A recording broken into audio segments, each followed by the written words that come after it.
एमाले भने यतिको हुँदो रहेछ एमाले देख्नु नि एमाले ड्युटी बसेकोलाई हानेको ड्युटी बसेकोलाई हानेको एमाले मेरो होइन देशको लागि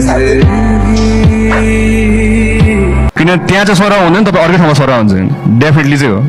त्यो भयो भने चाहिँ है यो हामीले सिस्टम अनुसारमा हामीले यसको प्लानिङ गरेका छौँ सरुवा बोडाको कुराहरूमा त्यही भएर तपाईँले अबदेखि ढोका ढोक्न कसैको ढोका ढोक्न पर्दैन तपाईँ मेरो ढोका ढोक्न आउनुहुन्छ भने मेरोमा चाहिँ ढोका ढोक्दाउँदाखेरि सर मलाई समस्या पऱ्यो मात्र भनेर भन्दिनँ यति मात्रै भन्दिनँ म तपाईँको हरेक प्रहरीको लागि म तपाईँको आफ्नै समस्या जस्तो बुझेर म कुद्नेवाला छु लिन्छु र म त्यसलाई समाधान गर्न भरपुर प्रयास पनि गर्नेवाला छु धेरै अप्ठ्यारो नमान्नु मसँग अप्ठ्यारो मान्नुपर्ने जरुरत छैन निर्धक्क भएर मसँग तपाईँ कुरा गर्न आउनु सक्नुहुन्छ बाहिरको विदेशको हेर्दाखेरि तपाईँले प्रहरीको लुगा हेर्दाखेरि ओहो अहिले नै क्रिमिनललाई पक्रिन्छ कि क्या हो भन्ने टाइपको लुगा हुन्छ हाम्रो हेऱ्यो उद्रेको लुगा खुइलेको चुस्ता च्यातेको boot we are going to change this we will be changing this यसलाई पनि परिवर्तन गर्छौँ हामीले यसलाई पनि हामीले के गर्छौँ भन्दाखेरि चाहिँ राम्रोसित पुलिसलाई हेर्दाखेरि त्यो छुट्टै लेभलको रेस्पेक्ट आओस्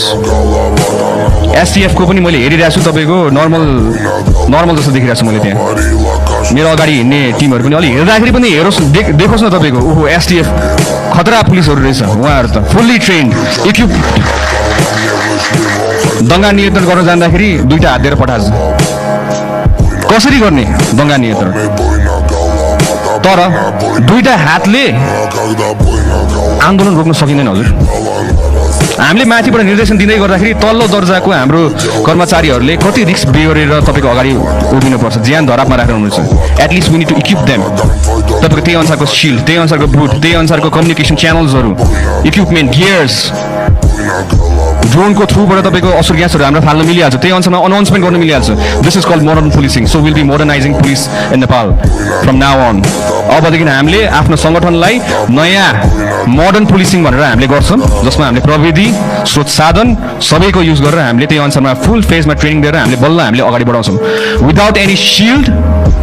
no police is going to go to handle a riot कुनै आन्दोलन हुँदैछ भने सिल्ड बिना र फुल गियर इक्विप बिना कुनै सिपाहीलाई अगाडि नबढाउनु हुन्न म हार्दिक अनुरोध गर्दछु हाम्रो आइजिपी साहब र विभिन्न हाम्रो अधिकृत ज्यूहरूलाई पनि